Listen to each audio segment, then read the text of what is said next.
So there's something I like to call the lunch table phenomena, and it goes a little bit like this: if you saw your younger self, let's say 15 or 16, because that's usually our most transformative years, right?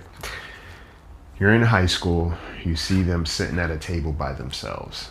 Would you go sit with them? Would you invite them to sit with your people, or would you completely ignore and avoid them?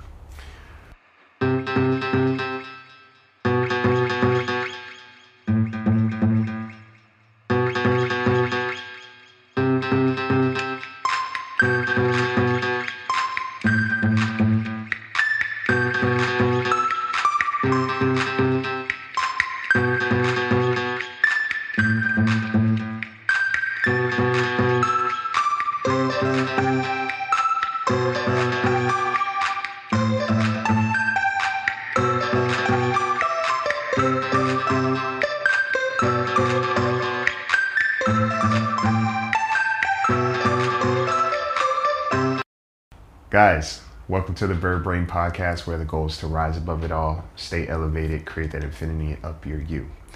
I'm your host, Isaiah, and I hope you guys are doing so well out there. Fall is brewing, the seasons are changing, the energy is changing, and I think one of the things that I've recognized for myself, but also with a lot of people, is this idea of self-acceptance, self-recognition, self-appreciation, and what that actually looks like. And, a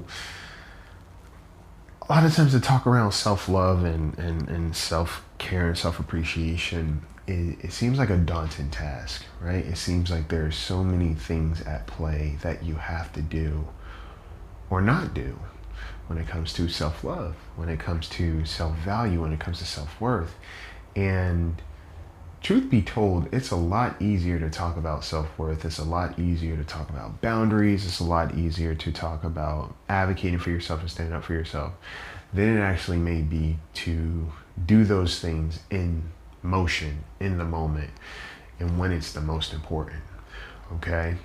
And there's this concept around, I always say high school. High school is a very interesting time for everyone, because you are learning what do I like, where do I belong, okay, do I fit in, am I not supposed to fit in, right? Who my friends are, my body's changing, like all of these things are happening. And sometimes we will experience this thing from other people or even from ourselves, a certain level of ambiguity around acceptance or rejection. And I always like to picture it like a cafeteria, right? In those movies, it's always the the archetype of like, that's the table of the jocks, that's the table of the popular people, the artist, okay, the outcast, and you walk down this line in the cafeteria, and you just simply ask yourself, well, where would I sit? Who would I be? Okay. Who am I now? And I don't know if you guys experience this even when you watch movies, but it's like, you have the main character, and then you have the side characters, and then you have the antagonist. And sometimes it's just cool to really ask yourself, well, which one would I be?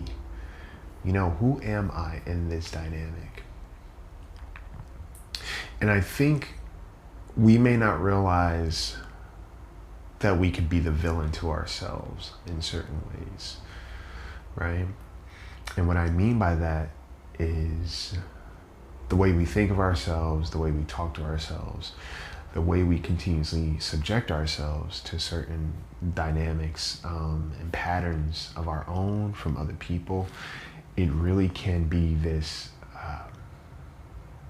the teenage bully, okay?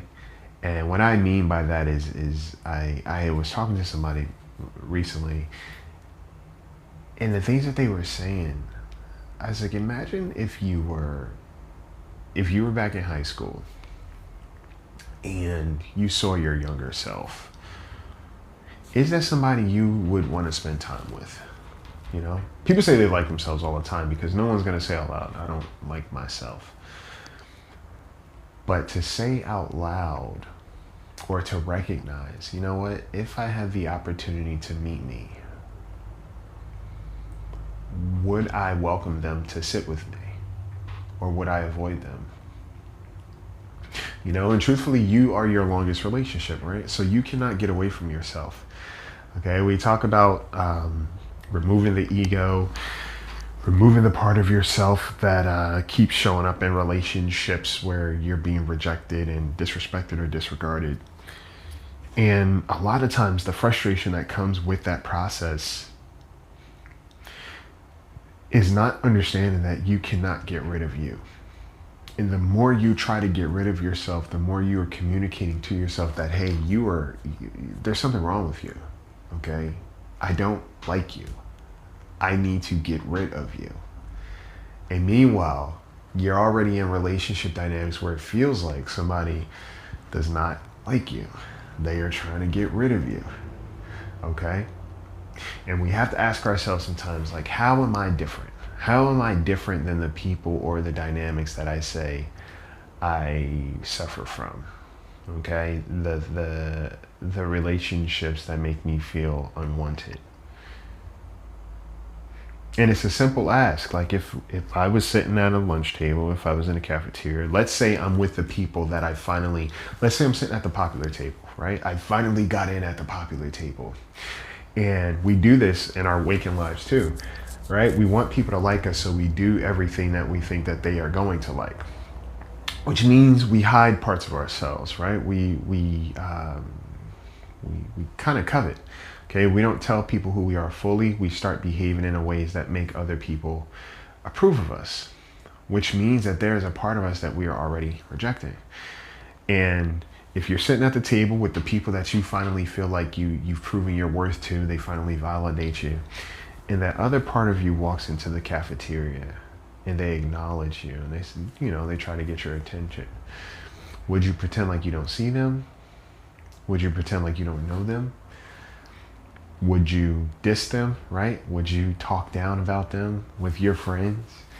Okay, self-deprecation. Would you say all these things about yourself, about that person, to the people you were trying to impress? Or would you invite them over? Okay? And that part of yourself could look like your insecurities, your fear of abandonment, your fear of rejection, your little quirks. Okay? It could just be the parts of you that you feel need to not be present when you step into a new space. Okay? The parts of you that you feel or you were told are bad. Your sensitivity, okay? Your desire for connection, okay? Your awareness of things, all right? Your intelligence, okay? Sometimes if we are told enough that these things are bad, we find ways to restrict ourselves. We find ways to reject those things. We find ways to not be who we truly are in order to be around people who probably don't care to know us completely. And when you do that, right, you operate in that energy, you operate in that modality of self-rejection. You will continue to exist in relationships that reject those very parts of you too, which in turn will perpetuate this cycle of feeling like you are unwanted. Okay? And I love the concept of the cafeteria so much. The reason why is because there's just so many places, there's so many seats, okay, that you can sit in.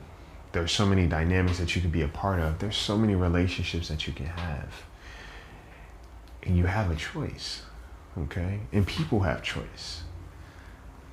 And I think understanding where you fit in or where you belong will allow you to understand who you are as an adult now.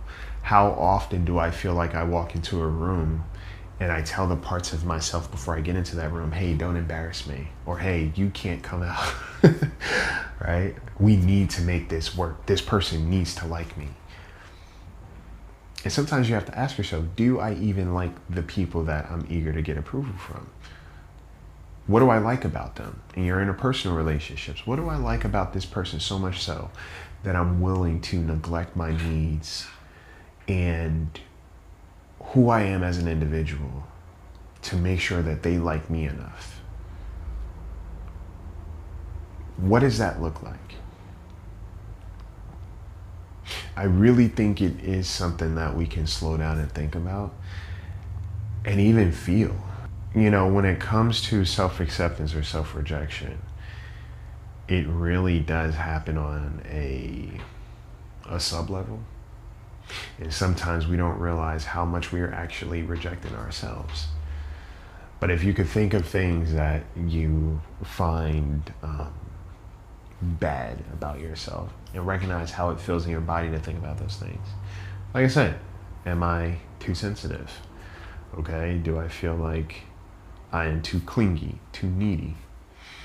And if those things are there, ask yourself, well, what does that look like for me? What does being needy look and feel like?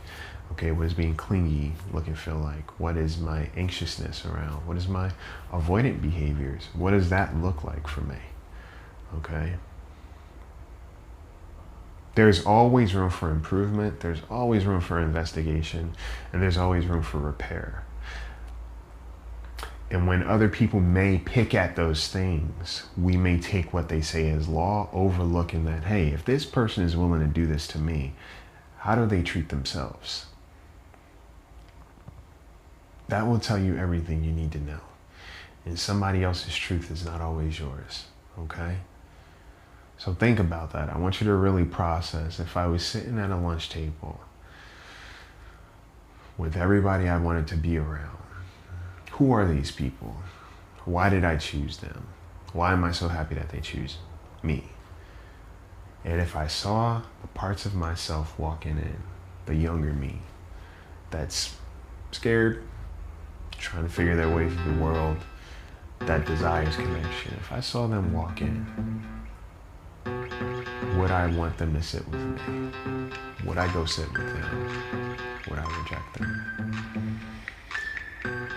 And it's important to acknowledge it in your relationships too. Are the people I'm trying to sit with, like whether they're friends, whether they are partners, how do they treat me around other people? Does it seem like they may be ashamed of me, so they wouldn't invite me to their lunch table? Okay, or do they include me, right? Are the people around them inclusive? Or do they become a different individual depending on who they are around? And do I do that with them? Okay, things to think about, things to really consider and just process. And sit down with yourself. You know? Take yourself out on a little date and get to know who you are and see how that feels. All right? I hope you guys take care of yourselves. And I hope you guys take care of each other. Take flight.